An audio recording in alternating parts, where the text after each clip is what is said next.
Yo, what is up, crew? And welcome back to another video.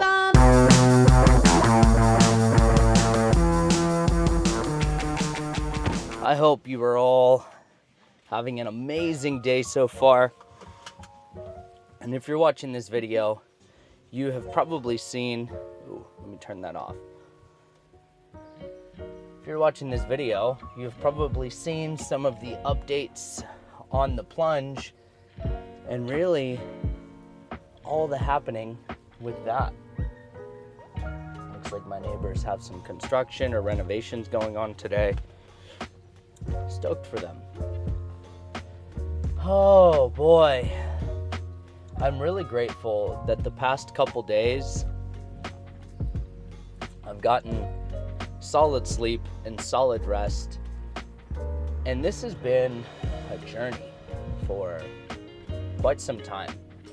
And it's so interesting, years ago when I would get these like optimal readiness scores, and I'm doing all of this based off of the Oura ring, which is the sleep tracking ring. If you don't have any measurable data for tracking your sleep, or even like tracking your fitness, and that's an area of opportunity for you, I strongly suggest getting some type of tracking device. Whether it's the Whoop, I'm personally not a big fan of the Whoop, the Apple Watch or the Oura Ring. Any of those tools will give you measurable data to make change from there. But I'll tell you, the last few years, that has been my main intention, which has been to not only get better sleep, but get optimal sleep. I believe we spend a high percentage. I'm not gonna quote any percent, but I will when I edit this video. I'll ping it like right here. The average time we as humans spend sleeping or in bed. I mean, I've even gone as far as investing in one of those 8 sleep mattress pads, and that thing's pretty juicy. I really dig it, and I'm still getting it right. But all that to say, as I've been on this journey of like mastering sleep, which some of you may hear that and think that sounds silly. However, if you don't currently have data to track how good or how poor your sleep is, how do you really know if you're getting good sleep? And I'll be honest, I thought I was getting great sleep until I started tracking it and started to see how much I'm waking up throughout the night, the disturbances that I would have during the night. And when I was living in my downtown condo, I didn't realize like how much I actually woke up through the night until I started really looking at my data. And guys, I'll be honest, when I was waking up between 10 and 13 times a night, my body felt absolutely awful. And it's crazy because for years I would subscribe to the belief that I'll sleep when I'm dead. If I need to get further in life, I need to sacrifice sleep. I need to get up earlier. I need to hustle and grind. Now, I'm not saying all of that is not important. However, I firmly believe, and currently in my life, I abide by taking the stance of less is more.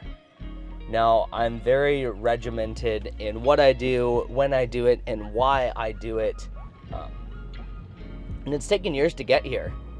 And, I've mentioned before, this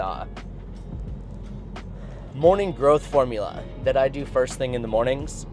And I'll tell you, there is something special about reading the Bible, reading the good book, reading the good word. I'm currently reading Proverbs, and man, the man's journey of going through trials and tribulations. If you're going through anything hard in life, I strongly suggest read Proverbs, because it'll just really share the journey with you.